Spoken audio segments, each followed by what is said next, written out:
আসসালামু আলাইকুম। সূচক ও লগারিদমের লেকচার 7 এ সবাইকে জানাই স্বাগতম। আজকের ক্লাসে আমরা 4.1 অনুশীলনীর 14 নম্বর ম্যাথটা সমাধান করব। অলরেডি আমরা গত 6টা লেকচারে অনুশীলনী 4.1 এর 1 থেকে 13 পর্যন্ত ম্যাথ সমাধান করেছি। আর ওই ক্লাসগুলোর লিংক এই ভিডিও ডেসক্রিপশনে থাকবে, সেখান থেকে তোমরা দেখে নিও। তো এই প্রশ্নে বলছে প্রমাণ করো যে এই সূচকীয় রাশি ইকুয়াল টু 1। তো এটা প্রমাণ করার জন্য এই সমান সমানের ডান পাশে যেটা আছে, বাম পাশে যেটা আছে, এটার আমরা বাম পক্ষ বা এলএস ধরে নিব। ওকে, আমরা বাম পক্ষ ধরে নেই, এলএসও ধরে করতে পারো, সমস্যা নাই। বাম পক্ষ, তাহলে বাম পক্ষে কি আছে? x to the power a divided by x to the power b whole to the power a plus b dot x by b x to the power c whole to the power b plus c dot, এই জিনিসটা আমাদের বাম পক্ষ বা left সাইডে আছে। এবার কাজ কি?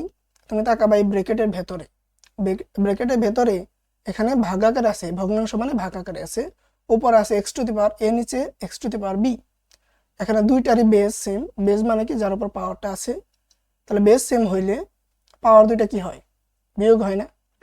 আমরা এরকম একটা সূত্র দেখছি লেকচার 1 এ, a to the power m divided by a to the power n। এরকম হইলে কি লেখা যায়?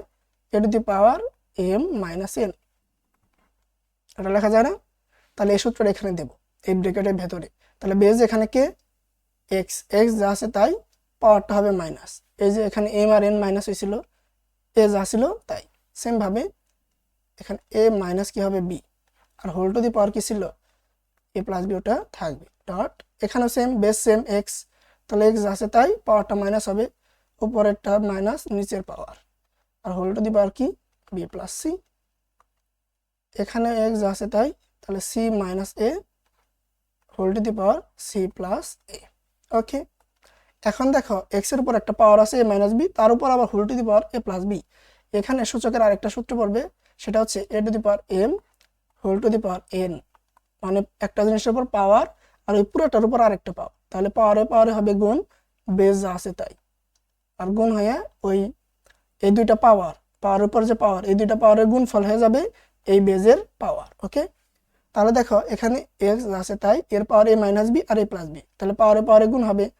x রে তুমি a চিন্তা করো, a মাইনাস বি রে m, আর n চিন্তা করো a প্লাস বি কে, তাহলে a to the power m whole to the power n, তাহলে m আর n কি হবে? গুণ, মানে a minus B into a plus B. তাহলে x যা আছে তাই, a minus B into a plus B, মাঝখানে কোনো চিহ্ন নয় মানে গুণ, তুমি চাইলে গুণ চিহ্ন দিতে পারো, সমস্যা নাই। এখানে x যা আছে তাই, এখানে কি হবে? b মাইনাস c, যেহেতু পাওয়ারের উপর পাওয়ার, তাহলে এই b মাইনাস c এটা একটা পাওয়ার, আর এটা হচ্ছে হোল টু দি পাওয়ার, এই দুইটা কি হবে? গুণ। গুণ হলে কি হবে? এরকম হয়ে যাবে। এখানে x যা আছে তাই, c minus a into c plus a। এবার কাজ কি? এখন দেখো এখানে কিন্তু সরাসরি সূত্র পড়ে গেছে বীজগণিতের, a plus B into a minus B, বা a minus B into a plus B, যেটাই বলো, সূত্র হচ্ছে কি? a square minus B square. আমরা এটাকে আর এটাকে বি ধরলাম, সূত্রের a সূত্রের বি, তাহলে স্কোয়ার মাইনাস বি স্কোয়ার। এখানে x যা আছে তাই, এখন b কে তুমি চিন্তা করো, c কে b, তাহলে a minus B into a plus B, মানে হচ্ছে a plus B into a minus B, মানে স্কোয়ার মাইনাস বি স্কোয়ার। যাকে a ধরছো তাকে তুমি স্কোয়ার করো, মাইনাস যাকে b ধরছো তাকে স্কোয়ার করো ডট, x যা আছে তাই। এখন এখানে কি আছে? এ সি কে তুমি এ ধরো, এ কে তুমি বি ধরো, তাহলে a minus B into A plus B, A minus B into A plus B মানে কি? A plus B into A minus B. এখানেও সেম সূত্রটাই পড়বে, সূত্রটা কি? A square minus B square, তাই না? তার সূত্রটা লিখে দিই, এখানে সূত্র পড়লো কি আমাদের? A plus B into A minus B equal to কি লেখা যায়? Square minus B square. Okay, আচ্ছা, এখন কাজ কি দেখো তো, এই ডট মানে তো গুণ, তাই না? এখন তিনটা জিনিস গুণাকারে আছে, যাদের বেস মানে যার উপর পাওয়ার আছে ওই জিনিসটা সেম, তাহলে বেস সেম হইলে গুণের ক্ষেত্রে তুমি সূত্র পড়ছো কি? A to the power M into A to the power N. Base same হইলে বেস যা আছে তাই একবার লিখবা, আর পাওয়ার দুইটা কি করে দিবা? যোগ করে দিবা, তাই না? তাহলে বেজ এখানে এক্স যা আছে তাই, এখানে পাওয়ার কি A square minus B square, তার সাথে যোগ হবে এই পাওয়ারটা B square minus C square, তার সাথে যোগ হবে এই পাওয়ারটা plus C square minus A square. যোগ হইলে চিহ্ন কোনো চেঞ্জ হয় না, খালি মাঝখানে যোগ হইতেছে বিদায় যোগ চিহ্নটা দিবা। এখন দেখো এই প্লাস এ স্কোয়ার এই মাইনাস এ স্কোয়ার কি হবে, কাটাকাটি, মাইনাস বি স্কোয়ার আর করে বি আলা পদ এই যে এটাই তো প্লাস মাইনাসে কি এই দুটো কাটাকাটি, তাহলে মাইনাস সি স্কোয়ার আর প্লাস সি স্কোয়ারও কি হবে কাটাকাটি, তাহলে এক্স এর পাওয়ার আসলে রইল কি, সব কাটাকাটি গেলে 0। এখানে আবার সূত্র বলবো A to the power 0 equal to কি 1। তাহলে এটার বদলে যেহেতু বেস আমাদের 0 বাদ দেওয়ার কিছু থাকলে এটা আবার এ কি হইতে পারবে না 0 হইতে পারবে না। এ 0 বাদ দিয়ে যে কোনো জিনিস হইলে পাওয়ার যদি 0 হয় তাহলে সেটা হয়ে যাবে কি 1।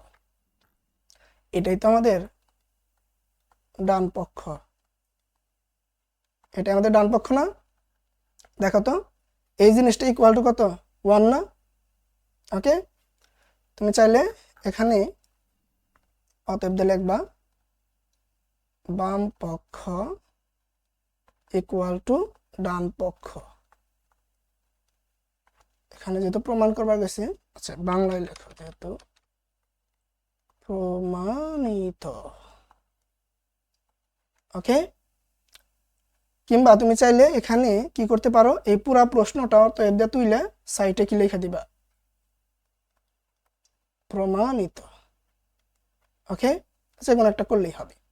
তাহলে অঙ্কটা আমি আরেকবার রিক্যাপ করে দিই। প্রথম কাজ, ব্র্যাকেটের ভেতরে বেস সেম তাই পাওয়ারটা মাইনাস করছি, আর পাওয়ারের উপর পাওয়ার আছে এই সূত্র দিয়ে পাওয়ার দুটা গুণ করছি। তাই গুণ করলে এখানে আমাদের A plus B into A minus B এই ডিজাইনের সূত্র পড়ে। সূত্র যাই হোক এ মাইনাস বি আগে থাকুক এ প্লাস বি পরে থাকুক, তারপরে এ স্কোয়ার মাইনাস বি স্কোয়ার লিখতে হবে। প্রথম পদকে তুমি এ ধরবা, পরেরটার বি ধরবা, ওইটা ধরে আমরা 3 জায়গায় সূত্র দিছি। এখন বেস সেম হয়েছে, বেস সেম হইলে পাওয়ারগুলো কি হয় যোগ, তাহলে এই পাওয়ার এই পাওয়ার এই পাওয়ার তিনটাই আমরা কি করে দিছি যোগ করে দিছি। বেস সেম হয়ে যদি 50টাও থাকে 50টারই পাওয়ার যোগ করতে হবে, সহজ কথা। আমরা সূত্র শিখি 2টা দিয়ে, তবে 2টার জায়গায় 50টাও থাকতে পারে, 100টাও থাকতে পারে, 1 কোটিও থাকতে পারে। সোজা কথা বেস সেম হলে পাওয়ার যোগ করবা যতগুলো পদ থাকুক। ওকে, তাহলে যোগ করছি, যোগ করার পর কাটাকাটি করে 0 আসে, এখানে A to the power 0 equal to 1 এই সূত্র দিছি ইকুয়াল টু 1, এইটা আমাদের ডান পক্ষ। তাহলে বাম পক্ষে ইকুয়াল টু ডান পক্ষ হয়েছে, আমরা প্রমাণিত দিয়ে দিছি। তুমি বাম পক্ষ ইকুয়াল টু ডান পক্ষ প্রমাণিত দিতে পারো, কিংবা প্রশ্ন তুইলেও দিতে পারো। আশা করি তোমরা একদম ক্লিয়ার। তো দেখা হচ্ছে পরবর্তী ক্লাসে, যেখানে আমরা কয় নাম্বার সমাধান করলাম রে 14 নাম্বার, সেখানে আমরা 15 নাম্বার সমাধান করবো ইনশাল্লাহ। ধন্যবাদ, আল্লাহ হাফেজ।